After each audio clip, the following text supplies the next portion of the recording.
motivasi. Ini motivasi belajar MTK. Yang ini prestasi, yang ini prestasi belajar MTK. Kita lihat lagi datanya, ada desimalnya enggak?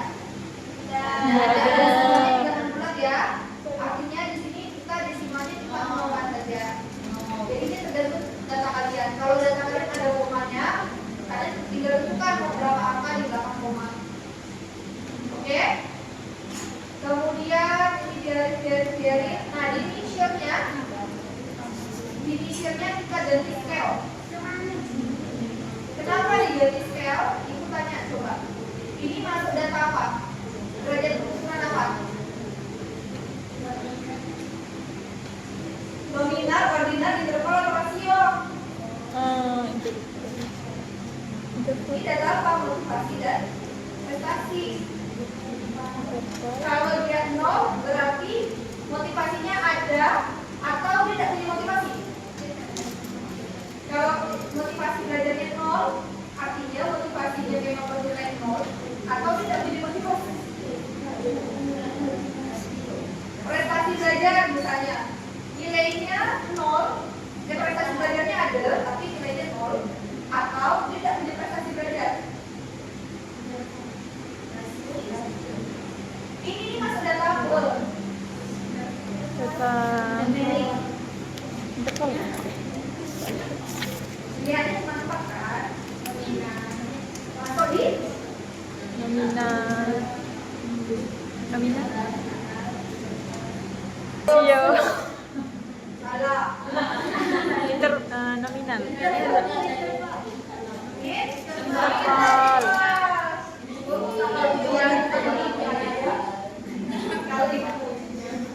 Interval.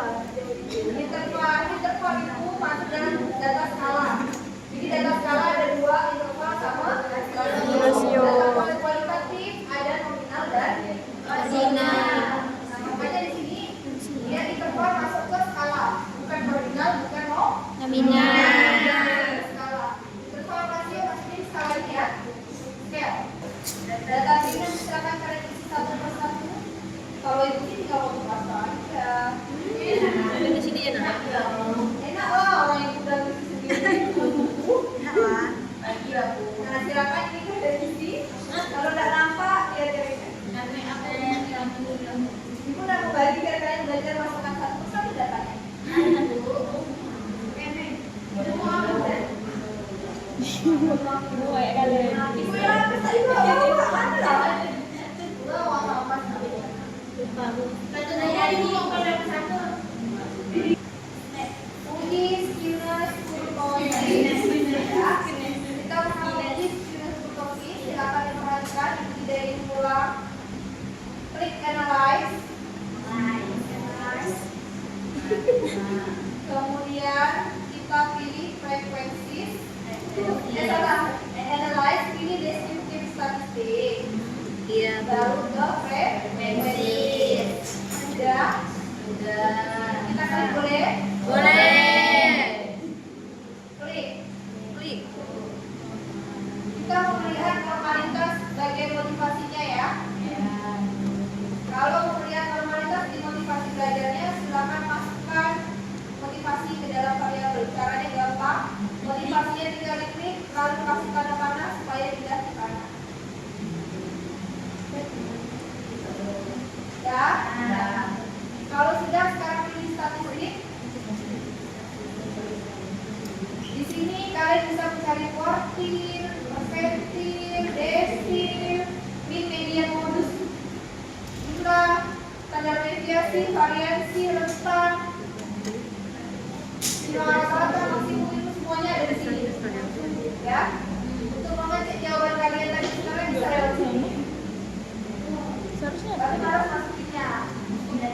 Kita pilih distribusi, minus dan kurtosis. Karena ini yang mau kita lakukan. Cukup 2 ini. Ya. Kalau sudah, kita continue. Ya. Kalau sudah pilih line charts. Pilih histogram.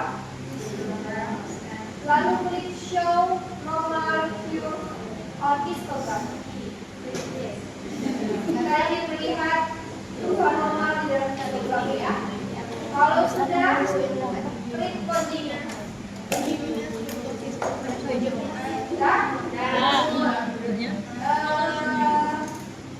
Belum salah. Kita pilih. Ini boleh dicetak boleh enggak ya? Cuma nanti dibaca data di kelas ini. Ini yang kurang banyak banget. Jadi nggak cetak aja, itu oke. Kita pergi. Oke nih. Setelah di oke, keluarlah dua hasil. Ya, dua aja hasilnya. Ada statistiknya. Ada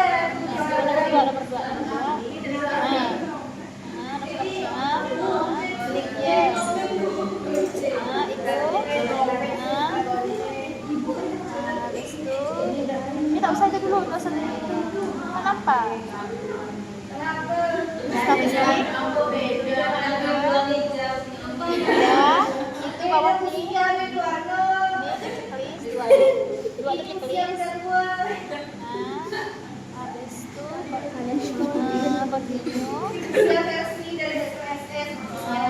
habis itu ini browser juga nanti banyak datanya. Jadi setelah itu, oke. Oke, sekarang kalau kita lihat dari histogram, Bawah dulu. dia membentuk kurva longset enggak? Namun, kurva longsetnya pusatnya di mana? Di sini kan?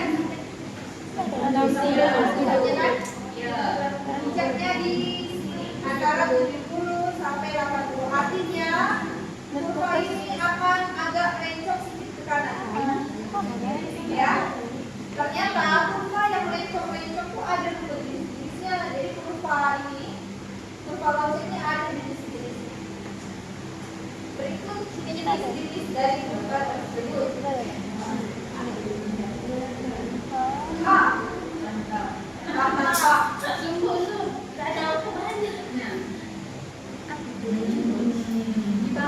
Karena ini crop jadi bisa.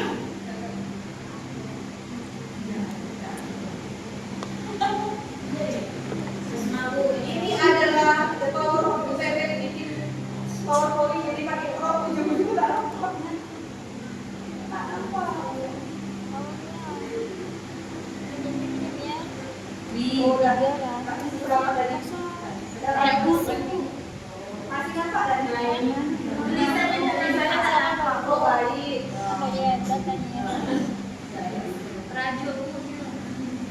Yang ini namanya plastik.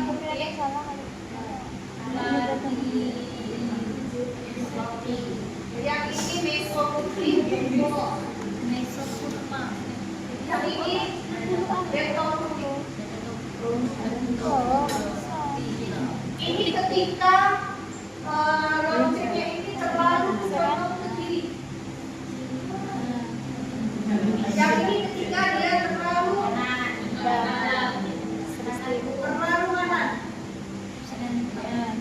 Kalau yang ini ya sempurna. Sempurna ya. Di sini terlalu ke kiri dan terlalu ke kanan. Jadi ini orang akan terang. Ini dari segi kekirian. Dari segi skewnessnya ya. Yang ini dari segi kerucingannya. Kerucingannya. Kalau ini dia terlalu tumpul. Yang ini terlalu ya. Kalau yang meso ini yang pas ideal. Yang ideal. Jadi kurva yang bisa temukan tadi dia masuk di jenis mesoputri. Tapi skewnessnya dia cenderung ke kanan.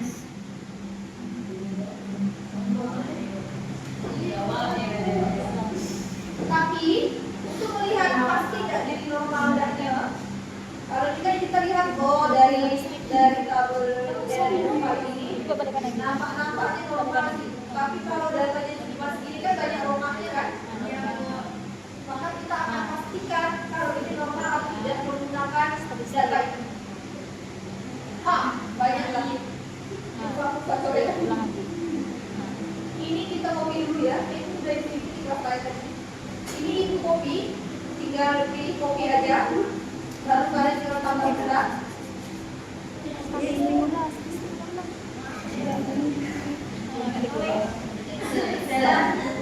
sudah dipindahkan, tinggal dipaste aja ke sini. Ya. Masih tadi sama tidak nih? Sama ya Bapak Ibu. Tidak ada bapak-bapak. Ini ibu copy paste, tadinya ini belum ada, ini baru bikin lagi dulu.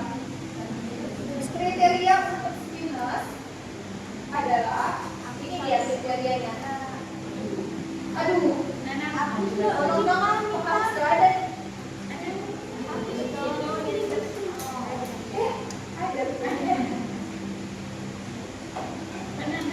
Min 2 sampai plus 2. Min 2 sampai plus 2 itu apa itu? Yaitu perbandingan antara nilai stimulus sama nilai standar errornya.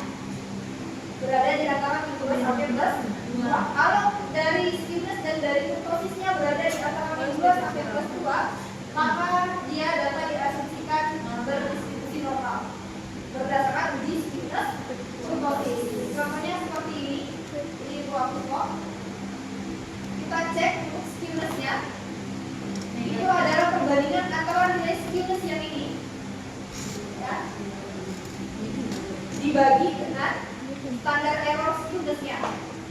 Kalau kita yang hasilnya adalah min 1,0205, ya.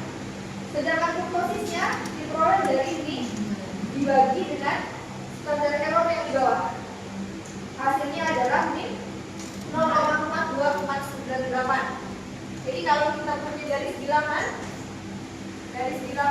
misalnya dari min 2, min 1, 0, 1, 2, ya.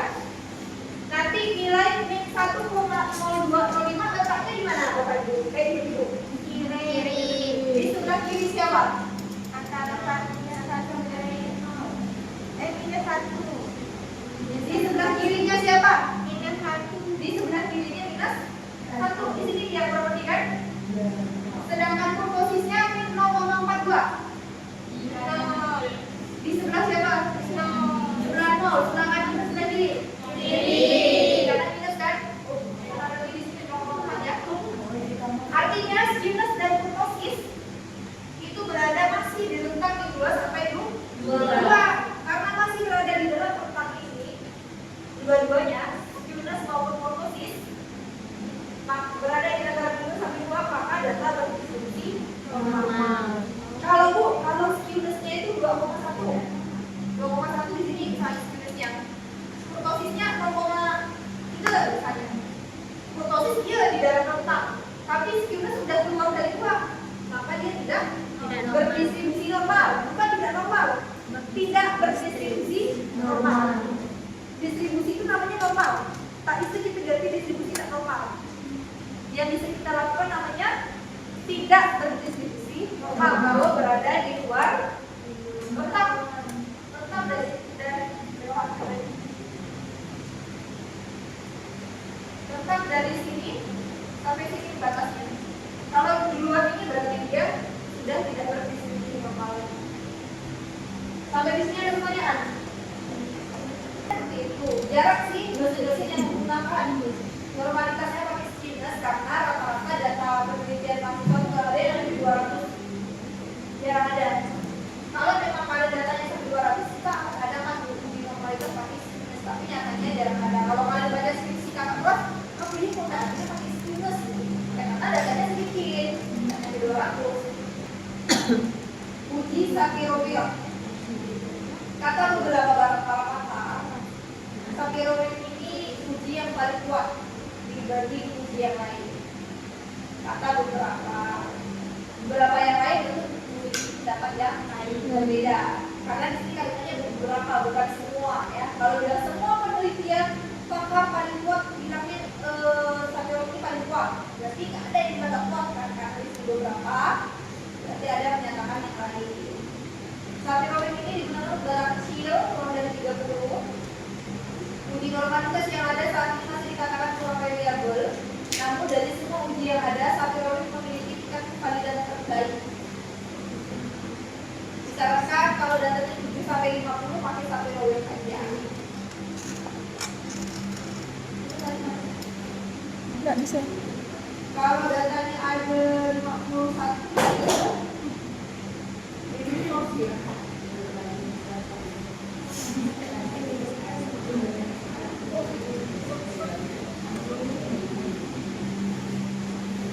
Oke, ini sampai row kalau living force di SPSS, living force itu tertulis sebagai koreksi dari tinggi Kolmogorov-Smirnov. Di tabel itu cuma ada tabel Kolmogorov-Smirnov sama tabel sampai row. Nah, nanti di bawah tabel itu ada keterangan kalau living force itu adalah koreksi dari tinggi Kolmogorov-Smirnov, ya. Living force untuk data 50 sampai 200. Kemudian kalau kalian mau melakukan pengujian, kita lihat dari nilai signifikansinya. Kalau nilai signifikansinya lebih dari 0,5, maka data yang diuji berdistribusi normal. Tapi kalau kurang dari 0,05, maka data yang diuji tidak berdistribusi normal. Sama halnya dengan kriteria pengujian pada living force. Sehingga kalau nanti kalian menulis skripsi di metode penelitiannya harus lengkap seperti ini ya, ini Pak. Kalian harus menuliskan hipotesis ujinya apa. Hipotesis uji itu H0 dengan HA. Hipotesisnya ada dua, ada hipotesis roll dan ada hipotesis alternatif. Jadi ini namanya H0 bukan HO ya. Ini H0, hipotesis 0. Yang ini boleh HA, boleh H1. Yang penting konsisten. Hipotesis alternatifnya kalian mengakuinya HA atau H1. Ada pernah bimbingan itu kemudian bukan bimbingan sih pas proposal di bab 2-nya kan ada hipotesis tuh. Dia tulisnya H1, di bab 3, bab 4 ditulisnya di bab 3 ditulisnya HA. Kan tidak konsisten. Jadi yang penting kalian konsisten saja mau pakai HA atau mau pakai H1. Yang penting pakainya sama-sama hipotesis alternatif. Kalau hipotesis 0 tak ada antara lain ya, tetap H0 ya, kalian ganti dengan H5 misalnya.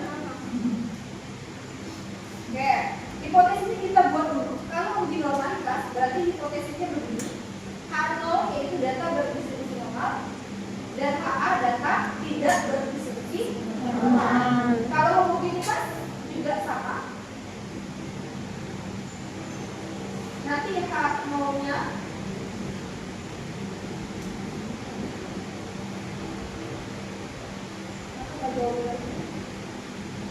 H0 itu artinya data memiliki variasi yang sama alias homogen. Jadi data tidak memiliki variasi yang sama atau tidak homogen. Jadi tergantung ujinya. Setiap uji selalu ada hipotesisnya. Jadi harus dituliskan dulu hipotesisnya. Ya, tuliskan hipotesis ujinya apa. Kalau uji T juga gitu. Misalnya H0-nya berarti terdapat perbedaan. H-nya tidak terdapat perbedaan. H-nya terdapat perbedaan. Jadi tergantung ujinya apa. Tapi harus melalui proses penulisan hipotesis ujinya apa. Oke? Yang kedua, kalian tuliskan statistik uji yang kalian gunakan apa? Lihat datanya kalau di bawah 50, udah pakai satu row ya. Oh, kalau datanya lebih dari 50 berarti pakai living force ya. Oh, kalau datanya lebih dari 100 ya udah pakai Kolmogorov ya. Kalau datanya 200 berarti pakai skewness. Oke? Alfanya ingat, alfa kita cuma 5% atau 0,5. Setelah hipotesis uji, statistik uji selanjutnya adalah kriteria pengujian. Ini wajib ada. Tulis dulu, jika lebih signifikan lebih dari 0,5 maka H0-nya diterima. Jika signifikansinya kurang dari 0,5 maka H0 ditolak. Kesimpulannya apa? Kalau H0 diterima, H0 tadi itu adalah ini kan? H0 diterima artinya data berdistribusi normal. Kalau H0 ditolak, berarti kita menerima HA. HA itu data tidak berdistribusi normal. Kemudian kita akan masuk ke uji hipotesisnya. Kalau tadi di atas hipotesis uji, ini namanya uji hipotesis. Angka berikutnya kita pilih dulu. Jadi ada berapa angka nih? 1, 2, 3, 4, 5. Jadi harus ada 5 langkah dalam melakukan statistik diferensial ya. Kita masuk ke uji hipotesis. Ini tadi sudah dapat istilah dari bahasa Belanda. Apa siapa? Siapa ya?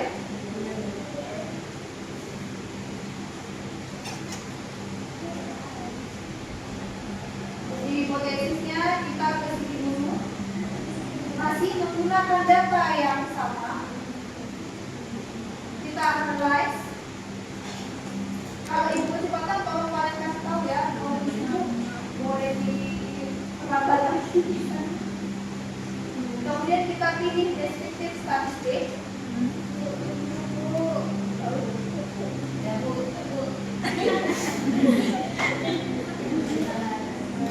Udah analyze deskriptif statistik, lalu pilih explore. Dan kalau udah kita klik istilah, kita masih ngecek motivasi ya. Kita masih ada dokumennya sebagai motivasi belajar. Sudah? Kita klik statistik. Sudah 95% ya? Oke, kita sekarang pakai apa? Kita pilih statistik tadi sudah 95% ya Bu. Sekarang kita pilih yang loss. Boleh diklik? Boleh diklik lossnya? Sudah? Kalau ibu tak suka ini, perhatikan saja. Kita pilih yang ini saja ya ibu. Normality plot retest. Hanya pilih yang ini saja. Normality plot retest. Sudah? Kan sudah di copy dulu. Kalau belum, ibu tunggu. Bu, itu belum Bu.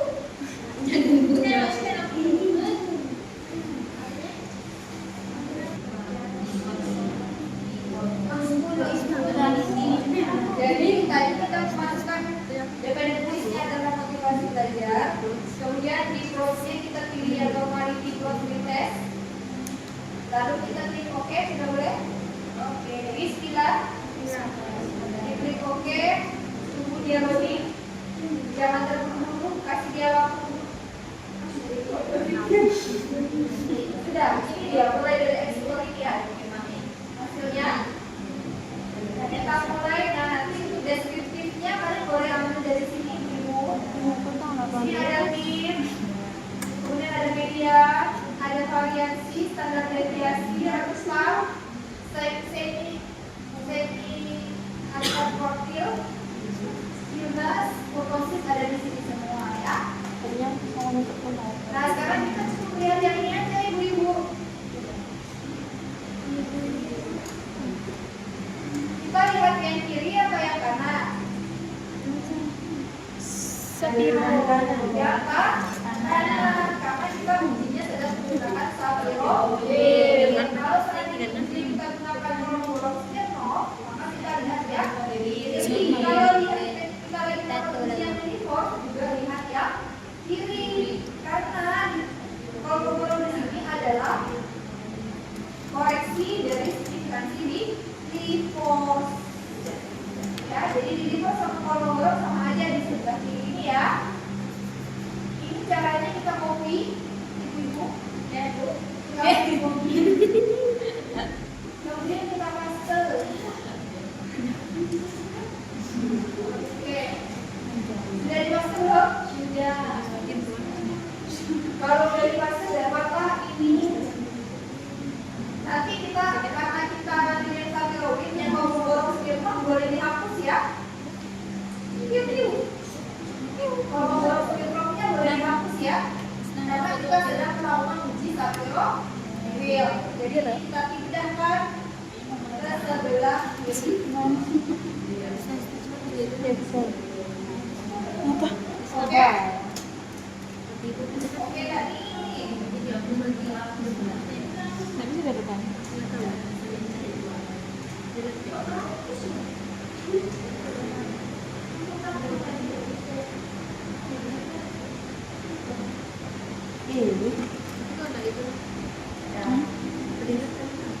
Bisa jadi deh.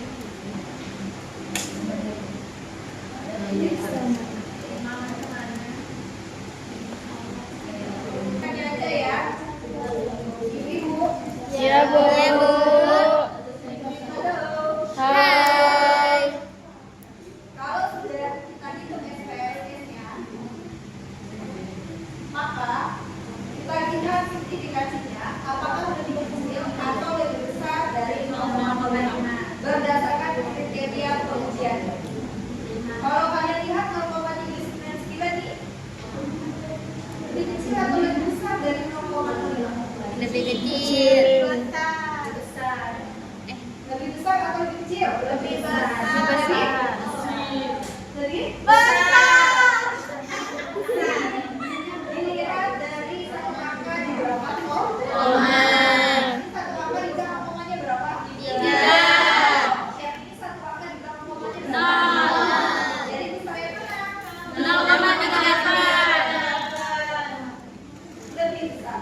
Jadi di sini kita akan tuliskan karena nilai signifikan yaitu 0,38 lebih besar dari 0,05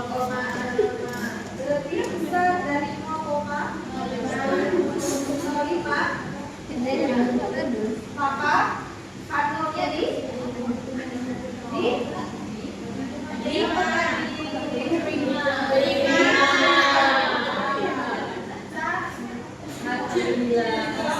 karena hal diterima artinya apa?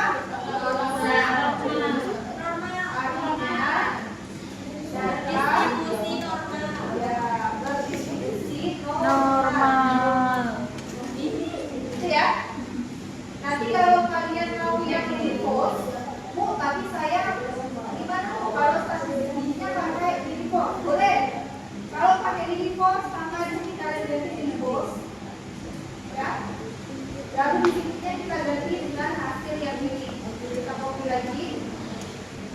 Kemudian kita paste lagi. Lalu ini kalian hapus, kalian pakai yang sebelah kiri, bukan yang sebelah kanan. Sini, usah ko alam ni. Ya, Ya. jadi tidak dipakai. Kalau tulis sampah sih diupas lagi. Kalian itu pakai yang ini aja ya. Lagi beda. Nah, pakai ini. Kalau di post, ininya berapa? Signifikansinya? 0,2 itu lebih kecil atau lebih besar dari 0,05? Lebih besar. Lebih besar, dia tetap normal. Ingat ya, ini bukan 200 tapi 0,2. 0,200. Sama kasusnya kayak gini. Ini bukan 399 tapi 399. Dibuat titik buat cuma tidak tertulis kalau di dalam SPSS. Ya. Seperti itu ada pertanyaan. Kosong. Baik. Nanti kalau korban tidak sama ya. Kalau korban caranya masih kurang lebih dengan info. Oke? Sampai di sini apakah ada pertanyaan? Lima tahap ada 5 langkah ya. Hipotesis uji, statistik uji, kriteria pengujian, kesimpulan dan uji hipotesisnya. Oke, kalau itu masih ujian, tentang ujiannya tertulis atau praktek, kalian harus bikin kelima langkah ini. Baik uji normalitas, homogenitas, analisis parametrik, dan parametrik semuanya harus melalui 5 tahap langkah ini ya. Tidak boleh dicontoh. Apa? Tidak boleh dicontoh. Nanti lakukan kebaikan